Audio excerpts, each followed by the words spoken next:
الحمد لله نحمده ونستعينه ونستغفره ونؤمن به ونتوكل عليه ونعوذ بالله من شرور أنفسنا ومن سيئات أعمالنا من يهده الله فلا مضل له ومن يضلله فلا هادي له ونشهد أن لا إله إلا الله وحده لا شريك له ونشهد أن سيدنا ومولانا محمدا عبده ورسوله صلى الله تعالى عليه وعلى آله وأصحابه وأزواجه وذرياته وبارك وسلم تسليما كثيرا كثيرا. أما بعد فقد قال الله عز وجل في كتابه العظيم إن هذا القرآن يهدي للتي هي أقوم. وقال الله تبارك وتعالى وقال الرسول يا رب إن قوم اتخذوا هذا القرآن مهجورا. صدق الله مولانا العظيم وصدق رسوله النبي الكريم ونحن على ذلك من الشاهدين والشاكرين والحمد لله رب العالمين. يا رب صل وسلم دائما أبدا على حبيبك خير الخلق كلهم. مولاي صل وسلم دائما أبدا على حبيبك خير الخلق كلهم. سلام على خير الأنام وسيدي حبيب إله العالمين محمد بشير نذير هاشمي مكرم عطوف رؤوف من يسمى بأحمد. فيا رب صل وسلم دائما أبدا على حبيبك خير الخلق كلهم. محترم بزرگوں اور دوستو، دنیا میں انسان کو زندگی گزارنے کے لیے دو آپشن ہیں یا دو امکانی راستے ہیں. ایک راستہ یہ ہے کہ انسان آزاد ہو کر کے زندگی گزارے، نہ اس کے لیے کوئی اصول، نہ ضابطہ، نہ حلال نہ حرام، نہ کوئی پابندی، نہ کوئی چیز بند، نہ کوئی بین، جیسے مرضی ویسے چاہے زندگی گزارے. ایک راستہ انسان کے سامنے یہ ہے. یہ راستہ در حقیقت جانوروں کا راستہ ہے، حیوانیت کا راستہ ہے، کیونکہ جانور کے لیے کوئی ضابطہ نہیں، کوئی اصول نہیں، کوئی پابندی نہیں، کوئی حلال و حرام کی بین نہیں. جانور کو نہیں کہہ سکتے ہیں یہ چیز آپ کے لیے حلال ہے اور یہ چیز آپ کے لیے حرام. اس کام کے کرنے سے اللہ آپ سے ناراض ہوگا، اس کام کے کرنے سے آپ کی آخرت بگڑ جائے گی، اس کام کے کرنے کو بد اخلاقی کہا جائے گا، یہ کام آپ کے لیے جائز ہے. جانور ان تمام چیزوں سے بری ہے. تو اب اگر انسان بھی ایسی ہی زندگی گزارنے کا راستہ اختیار کرے، اس کے معنی یہ ہے کہ انسان ہونے کے باوجود اپنے آپ کو حیوانات کے راستے پر چلا رہا ہے. اسی لیے حیوان جب کوئی جرم کرتا ہے تو کبھی نہیں کہیں گے کہ حیوان بڑا مجرم ہے اور یہ فلاں درجے کا جرم کیا، اس جانور سے اس کا اللہ ناراض ہو گیا، اس جانور کے اتنے گناہ چڑھ گئے، اس کی آخرت تباہ ہو گئی، کیونکہ وہ ان تمام چیزوں کا مکلف ہی نہیں. تو اب اگر انسان بھی ایسی ہی زندگی گزارے کہ اس کے لیے نہ کوئی پابندی، نہ کوئی ماننے کی چیز، نہ کسی چیز کا انکار کرنا ہے، نہ کسی چیز کو ماننا ہے، نہ ذہن کے لیے کوئی ضابطہ، نہ جسم کے لیے کوئی ضابطہ، نہ کھانے پینے کے لیے کوئی اصول، نہ اپنی جنسی ضروریات پورا کرنے کے لیے کوئی اصول، اس کو کہتے ہیں ایسی زندگی جس کے لیے کوئی پابندی نہیں ہے. تو یہ حیوانی زندگی ہے. اور جب انسان ایسی زندگی اختیار کرتا ہے تو قرآن نے اس کو کہا اولئک کالانعام بل هم اضل. یہ لوگ جانور بلکہ جانوروں سے زیادہ بدتر ہیں. انسان ہونے کے باوجود، انسان عقل مند ہونے کے باوجود، انسان کے لیے ہدایت کا نظام آ جانے کے باوجود، پھر بھی جب انسان ویسی ہی زندگی اختیار کرنے لگے جیسے جانوروں کی ہے تو در حقیقت یہ جانوروں سے زیادہ بدتر ہے. اس لیے کہ جانور کو عقل کی وہ سطح نہیں دی گئی، اس کے لیے ہدایت کا وہ نظام نہیں بھیجا گیا، اس کے لیے حلال و حرام کے کوئی ضابطے مقرر نہیں کیے گئے. وہ بری ہے. اس لیے اگر اس کے ذریعے سے کوئی ظلم ہو رہا ہے، اگر اس نے وہ ایسا کام کیا ہے جو نہیں کرنا چاہیے، تو اس کو مجرم نہیں کہہ سکتے. لیکن انسان اگر ویسا کام کرنے لگے تو اس کے معنی یہ ہے کہ وہ جانور سے زیادہ بدتر ہے. طاقتور انسان طاقتور ہونے کے باوجود اگر ایسی غلطی کرتا ہے جیسی غلطی کمزور بھی نہیں کرتا، تو کہیں گے تم تو اس کمزور سے زیادہ گئے گزرے ہو. تو اس لیے انسان کے لیے یہ آپشن تو ہے ہی نہیں. انسان آزاد زندگی گزارے، وہ گزار بھی نہیں سکتا. کیوں نہیں گزار سکتا؟ اس لیے کہ انسان اگر اس کی کوئی چیز اپنی ہوتی، اس کا دماغ، اس کی جسم جسم کی صلاحیتیں، اس کے ہاتھ اور پاؤں، جو چیز اس کے پاس ہے، یہ سب اگر اس کی اپنی بنائی ہوئی ہوتی تو جیسے چاہے ویسے استعمال کر لیتا۔ جو کچھ وہ کھا رہا ہے اگر اس کا اپنا بنایا ہوا ہوتا تو جیسی مرضی ویسے ہی کھاتا، جو مرضی سو کرتا۔ مگر دنیا میں کوئی چیز انسان کی اپنی بنائی ہوئی نہیں ہے، نہ اس کے جسم کی کوئی چیز اپنی بنائی ہوئی ہے، نہ جسم کے باہر کی کوئی چیز اس کی خود کی بنائی ہوئی ہے۔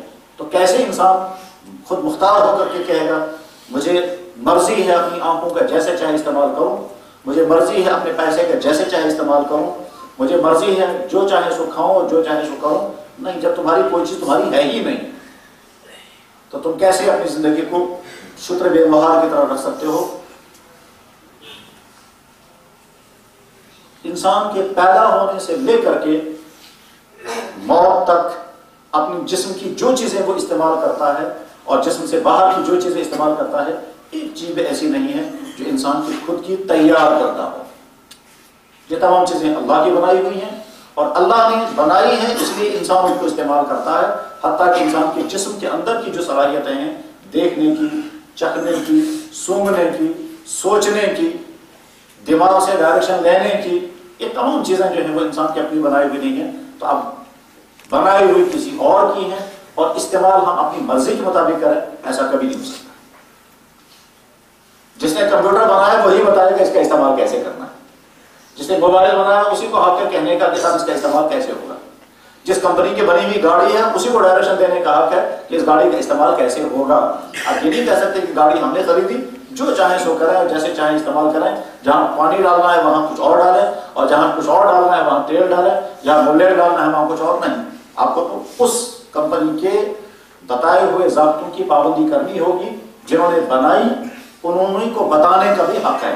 اسی طرح سے اس انسان کو جب اللہ نے بنایا، اس کی بنائی ہوئی کوئی چیز خود کی نہیں ہے تو اللہ کو کہنے کا حق ہے تمہاری زندگی کیسے گزرے گی۔ الا لہ الخلق والامر، سنو جس نے تمہیں پیدا کیا، جس نے کائنات بنائی، اسے ہی کہنے کا حق ہے کہ کائنات کی کون سی چیز کیسے استعمال ہوگی اور استعمال ہوگی بھی یا نہیں۔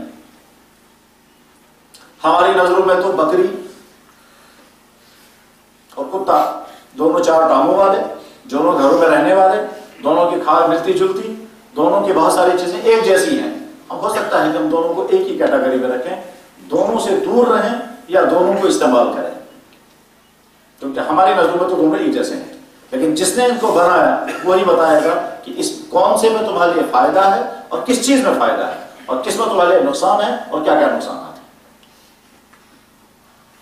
دیکھنے کو آنکھ دی سامنے، اپنی حقیقی بہن بھی ہو سکتی ہے، اجنبی خاتون بھی ہو سکتی ہیں، دیکھنے والا دونوں کو ایک ہی جیسے سمجھے گا، جیسے اپنی بہن کو دیکھنا، اپنی بیٹی کو دیکھنے میں کوئی پرواہ نہیں، اسی طرح سے ہو سکتا ہے وہ اجنبی کے بارے میں بھی یہ فیصلہ کرنے لگے، جس نے آنکھ بنائی وہی فیصلہ کرے گا کہ اس آنکھ کا استعمال کیسے ہوگا۔ تو اس لیے یہ آپشن تو انسان کے سامنے ہے ہی نہیں کہ وہ جیسے چاہے مرضی زندگی گزارے، بلکہ اس کو کسی دائرے میں رہ کر زندگی گزارنی ہے، کسی ضابطے کے مطابق زندگی گزارنی ہے۔ کچھ چیزوں کو ہاں کہہ کر کے تسلیم کر کے الاؤ کر کے ان کو قبول کرنا ہوگا، کچھ چیزوں سے اپنے آپ کو بچانا ہوگا۔ یہ قبول کرنا اور بچانا، چھوڑنا اور اختیار کرنا، یہ اتھارٹی کس کے ہاتھ میں ہے؟ جو یہ طے کرے کہ یہ کام تمہیں کرنا ہے اور یہ کام تمہیں نہیں کرنا ہے، اس کام میں تمہارے یہ کون کرے گا؟ اس کے لیے مذہب ہے، مذہب ہی طے کرے گا۔ لیکن مذاہب دنیا میں بہت سارے ہیں، بلکہ ایک تحقیق کے مطابق 30 سے زیادہ مذہب دنیا میں ہیں۔ تو ہر مذہب والا یہ کہے گا میرا مذہب سچا ہے، جو مذہب مجھے کہتا ہے، میرا مذہب جو مجھے کہہ رہا ہے وہی حق ہے۔ چاچا جتنی مذہبوں سے جڑے ہوئے لوگ ہیں، ہر مذہب سے جڑا ہوا انسان اپنی جگہ مطمئن ہوگا کہ میرا مذہب سچا ہے، درست ہے، اچھا ہے، اس میں اسی کے مطابق چل کر کے میری زندگی کامیاب ہوگی۔ تو کیا وہ فارمولا ہے جس فارمولے سے ہم یہ طے کریں گے کہ صاحب مذہب کون سا صحیح ہے؟ کیسے ہم یہ سمجھیں گے وہ غلط ہے اور یہ والا صحیح ہے؟ مسلمان ہونے کی حیثیت سے ہمیں بھی یقین اور ہونا چاہیے، اور اگر کسی مسلمان کو ذرا سا بھی شک ہے تو اس کو اپنی اصلاح کرنی ہوگی کہ اگر کسی مسلمان کا ذرا سا بھی شک ہو کہ پتہ نہیں میرا دین سچا ہے بھی یا نہیں، میرا دین درست ہے بھی یا نہیں، تو اس کا مطلب یہ ہے کہ یہ اس کا ایمان خطرے میں ہے یا ختم ہو چکا ہے۔ ہر مومن کو وہ عمل کر رہا ہے یا نہیں کر رہا ہے، لیکن اپنے دل میں یہ بات اچھی طرح سے بٹھا کر کے رکھنی ہے کہ دین اسلام دین حق ہے اور اس اسلام کے علاوہ باقی تمام مذاہب باطل ہیں۔ لیکن کیسے باطل؟ کیسے غلط ہے؟ وہ بھی تو اپنی زبان یہی کہیں گے، دوسرے مذہبوں سے جڑے ہوئے انسان بھی یہی کہیں گے ہمارا مذہب سچا ہے، آپ کا غلط ہے۔ بلکہ ایک مذہب والا ایک دفعہ کہہ رہا تھا کہ اللہ صاحب سچا مذہب وہی ہے جو سب سے پرانا ہوگا، وہ سب کی ماں ہے، اسی ماں کے ساتھ سب کو جڑنا چاہیے۔ وہ اپنے مذہب کے بارے میں سمجھ رہا تھا کیا کہ سب سے سچا مذہب وہ ہوگا کہ جو سب سے پرانا ہے، اصلی دریا وہی ہے، وہیں سے ساری چھوٹی چھوٹی نہریں نکلی ہیں، ہمارے لیے بہتر یہ ہے کہ ہم اس اصل کے مذہب کے ساتھ جڑیں۔ تو میں نے ان سے عرض کیا ٹھیک ہے، اگر وہ اصل بگڑ چکا ہوتا کیا لگے نہیں، یہ سوچنا پڑے گا۔ اگر وہ اصل اپنی اصل حالت پر نہ ہوتا، اس اصل کے اندر اگر اوریجنل چیزیں ساری ختم ہو گئی ہوں، سارا وہ ڈپلیکیٹ بن گیا ہوتا، تو ان کو سمجھ میں آ گیا کہ آگے اس کا اعتراض کیا آنے والا ہے، اس لیے وہ ڈھیلے پڑھ کے چلیں گے، جس میں سوچیں گے پھر بات کریں گے آگے۔ ظاہر معلوم تھا کہ آئندہ وہ بات کرنے کا موقع آنے والا نہیں ہے۔ خیر، ہر مذہب والا اپنی جگہ یہ یقین رکھے ہوئے ہے کہ ہمارا مذہب سچا ہے، درست ہے، کامیابی اسی میں ہے، اچھا یہی ہے۔ ہر ایک اپنے مذہب کو اچھا، سچا، بہتر، کامیابی کا ضامن سمجھتا ہوگا۔ ہم ایمان والے مسلمان بھی اپنے دین کے بارے میں یہی سمجھتے ہیں، سمجھنا چاہیے، یقین رکھتے ہیں، یقین رکھنا ہوگا، اور اس بارے میں اگر ذرا سا بھی کوئی شک یا ڈاؤٹ ہے تو اس کو دور کرنا ہوگا۔ لیکن اس سے باہر نکل کر کے کہ مذہب کے دائرے میں رہ کر کے ہم اپنے دین کو سچا سمجھتے ہیں، اس سے باہر نکل کر جب غور کریں گے تو سچا دین کون سا دین ہوگا؟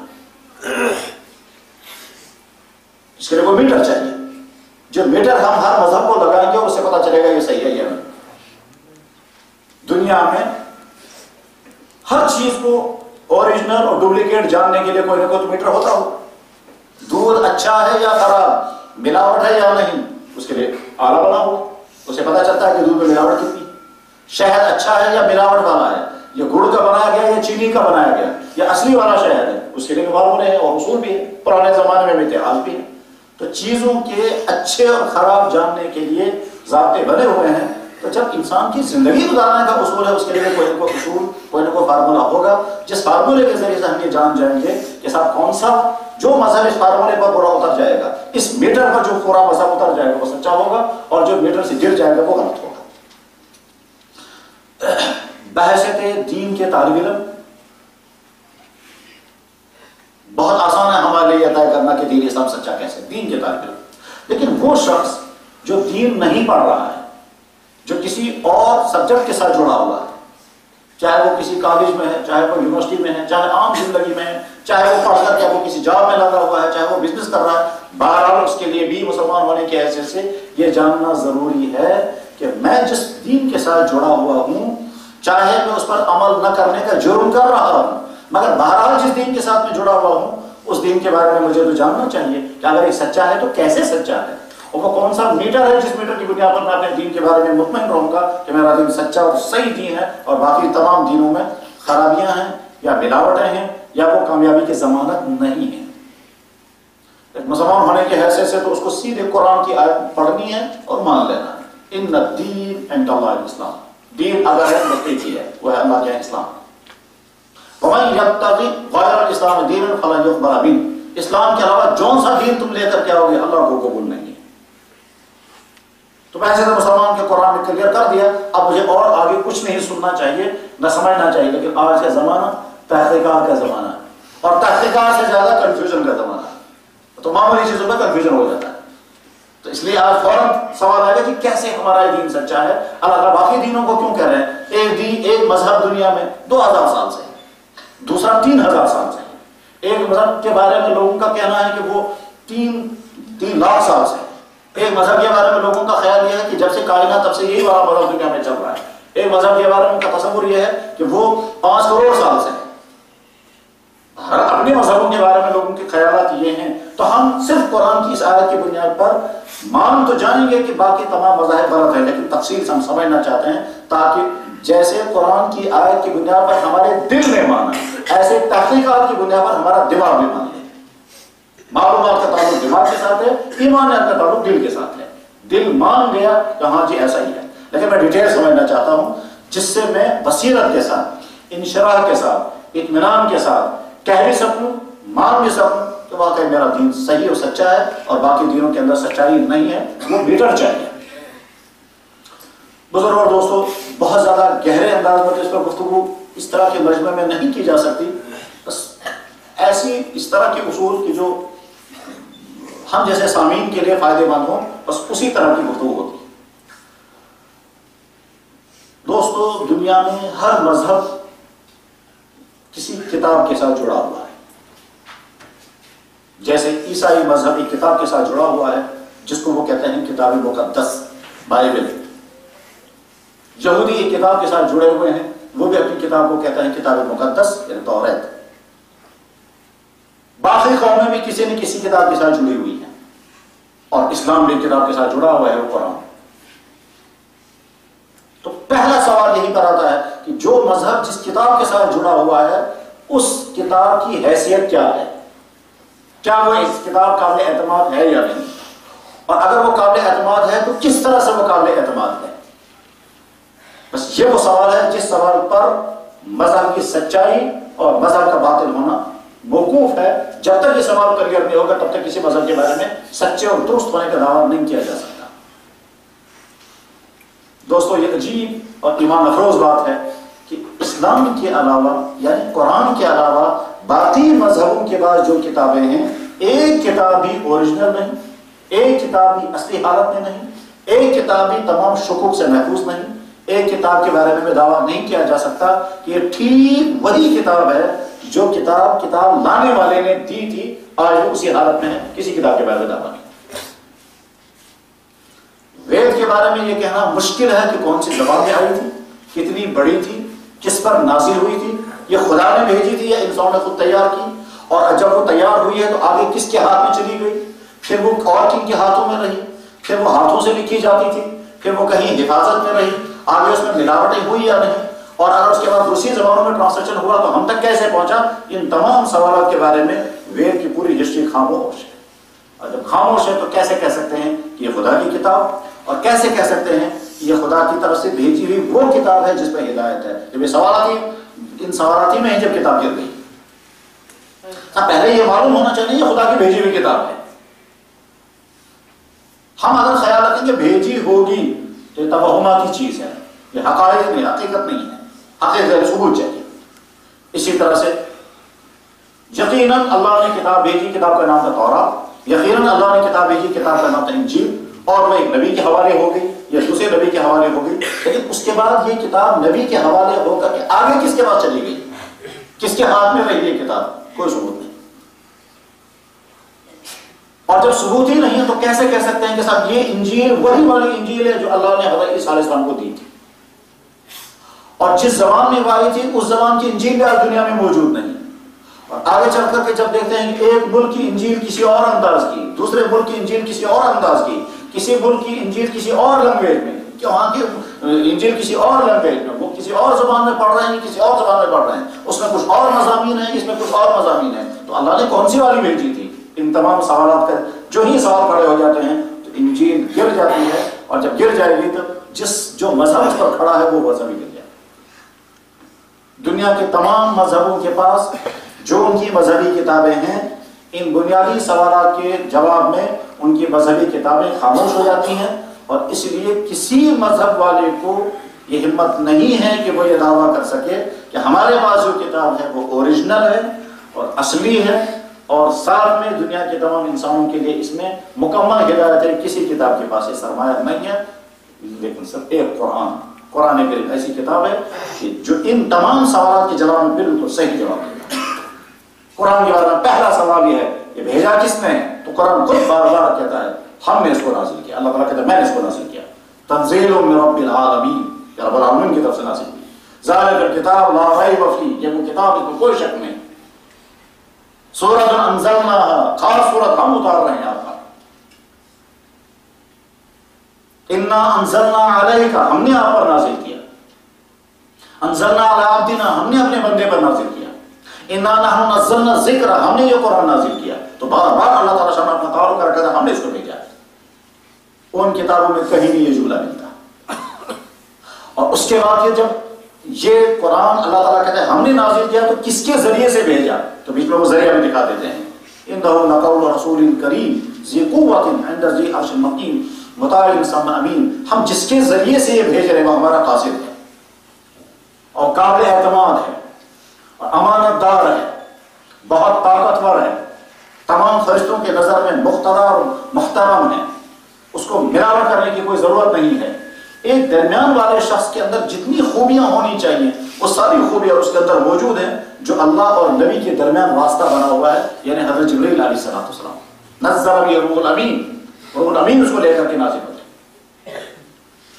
اس روح الامین کا پورا تعارف قرآن کریم میں کرایا گیا، انہ لقول رسول کریم، کہتا ہے یہ ایک معزز مکرم قاصد کے ذریعے سے یہ کتاب آپ تک بھیجی جا رہی ہے، ذی قوت، جو بہت زیادہ طاقتور ہے۔ ایسا بھی نہیں کہ درمیان میں کچھ طاقتیں مل جائیں اور اس سے وہ قرآن کی آیتیں چھین لیں اور دوسری آیتیں دے دیں۔ شیطانوں کا کوئی جمگٹا، جنات کی کوئی جماعت اس کو راستے میں قرآن چھین کر کے کوئی اور آیتیں اس کے ہاتھ میں پکڑا دے، ایسا نہیں ہو سکتا۔ ذی قوت عند ذی العرش مکین، مقام اس کا سب سے اونچا، درجہ اس کا سب سے برتر، مطاع، کبھی ایسا ہو سکتا ہے کہ وہ اپنے بارے میں کچھ آیتیں گڑھے گا تاکہ فرشتوں کے ہاں اپنا مقام اونچا کرے گا، نہیں، وہ تو پہلے ہی فرشتوں کے ہاں محترم اور مقتدی ہے، اس کو اس کی بھی ضرورت نہیں۔ اچھا ہو سکتا ہے دیانت داری نہ ہو، امانت داری نہ ہو تو آیتوں کو ملاوٹ کر دے گا کہ نہیں، ہم امین اماندار۔ یہ تمام تعارف اس کا کرایا گیا اور خود جناب رسول اکرم صلی اللہ علیہ وسلم نے بھی حضرت جبرائیل علیہ السلام کا تعارف مختلف موقعوں پر کرایا۔ حضرت جبرائیل کبھی انسانی شکل میں بھی آتے تھے اور صحابہ نے دیکھا کہ حضرت جبرائیل کو، مگر ان کو انسان نظر آئے، وہ جبرائیل اپنی اصل شکل میں نظر نہیں آئے۔ مختلف موقعوں پر حدیثوں میں اس کا تذکرہ آتا ہے کہ حضرت جبرائیل علیہ السلام انسانی شکل میں آئے، صحابہ نے ان کو دیکھا، ان کی گفتگو سنی، بعد میں پتا چلا کہ حضرت جبرائیل تھے، مگر آئے تھے انسانی شکل میں۔ جیسے حدیث کی اکثر کتابوں میں ایک حدیث آتی ہے جس کو کہتے ہیں حدیث جبرائیل، اس میں الفاظ یہی سے ہوتے ہیں۔ عمر بن خطاب رضی اللہ تعالیٰ عنہ کی روایت اور ایک جگہ حضرت ابو ہریرہ رضی اللہ تعالیٰ عنہ کی روایت، وہ بیان کرتے ہیں کہ ہم حضور نبی علیہ السلام کی خدمت میں حاضر تھے، اس طرح علینا رجل شدید بیاض الثياب شدید سواد الشعر لا يرى عليه اثر السفر ولا يعرفه منا احد۔ ہم حضور کے مجلس میں بیٹھے ہوئے تھے، ایک شخص نمودار ہوا، سفید کپڑے پہنے ہوئے، سیاہ اس کے بال تھے، اور آ کر کے حضور نبی علیہ السلام کی خدمت میں بہت باادب بیٹھا، فاسند رکبتیہ الی رکبتیہ ووضع یدیہ علی فخذیہ، اپنے ہاتھ اس نے اپنے رانوں پر رکھے اور حضور کی زانوں کے قریب سامنے آ کر کے بیٹھ کر کے پھر اس نے سوالات کیے۔ وہ سوال کرتا رہا، حضور جواب دیتے رہے، سوالات کیے، 5 سوالات اس نے کیے، حضور نے 5 کے جوابات دیے اور اس کے بعد وہ رخصت ہو گئے۔ تو آپ علیہ السلام نے فرمایا ھذا جبرائیل اتاکم یعلمکم دینکم، یہ جبرائیل تھے، تم کو تمہارا دین سنانے کے لیے آئے تھے، یعنی سوال و جواب کے ذریعے سے تمہیں بتانا تھا دین میں سوال کس طرح کیا جاتا ہے اور کون سی باتیں پوچھنے کی ہوتی ہیں، اور تاکہ تم ہمارا جواب سن سکو۔ صحابہ باہر نکلے تھے دینے کے لیے، مگر وہ کہیں نظر نہیں آئے کیونکہ تم فرشتے تھے، وہ نکل گئے۔ تو حضرت جبرائیل علیہ السلام کا تعارف خود اللہ کے نبی نے کرایا۔ آپ نے فرمایا کہ میں نے جبرائیل کو دیکھا 600 پر، لہو 600 جناح، ان کو 600 پر ہیں اور ایک پر سے مشرق و مغرب سارا بھرا ہوا، اور اتنا طاقتور فرشتہ کہ اپنے پر کے کنارے پر ایک پورا ملک اٹھایا اور اٹھا کر کے آسمان سے زمین پر پٹک دیا۔ قوم لوط کی بستی جہاں وہ بدکاری کرتے تھے اور ایک مخصوص قسم کی وہ جرم کی عادت جو اور کسی قوم میں نہیں تھی وہ اسی قوم میں تھی، اور اس کے بعد پھر آج کے دنیا میں اس کو پھیلانے کی مہم چل رہی ہے۔ کس طرح سے ساری دنیا میں وہ بربادی پھیلنی چاہیے، یہ پچھلی قوموں میں صرف قوم لوط کے اندر وہ خرابی تھی، یہ ازم جسے کہتے ہیں آج کے زمانے میں، پوری قوم اسی جرم میں مبتلا تھی۔ حضرت لوط علیہ السلام کو سمجھانے کے لیے اللہ نے بھیجے، جب اس قوم نے نہیں مانا تو بعد میں حضرت جبریل آئے اور ان کا سارا ملک جس میں 5 لاکھ سے زیادہ آبادی تھی اور پورے ملک کو اٹھایا اور آسمان سے جا کر زمین پر پٹک دیا، اور جہاں سے وہ زمین اٹھائی گئی وہاں نیچے سے پانی نکل کر آیا، تو آج بھی وہاں بحر میت، یعنی وہ سمندر جس میں کیڑے مکوڑے بھی نہیں رہ پاتے ہیں اس وقت بھی اردن کے اندر۔ حضرت جبریل نے اتنا طاقتور کہ پورا ملک اپنے پر کے کنارے پر اٹھایا، بالکل ایسے جیسے کہ ایک بہت بڑا مرغا اپنے پر کے کنارے پر ایک چونٹی کو اٹھا دے۔ حالانکہ یہ نسبت بھی نہیں، بہرحال اللہ اور نبی کے درمیان جو واسطہ ہے قرآن لانے والا، وہ جبریل علیہ السلام۔ اور جبریل علیہ السلام جب نبی پر قرآن لاتے تھے تو اب جناب رسول اکرم صلی اللہ علیہ وسلم اس قرآن کو محفوظ کر لینے چاہیے، ایسا نہ ہو کہ حضرت جبریل آیت سنا کر چلے جائیں اور حضور کو آیت کا کچھ حصہ بھول جائے۔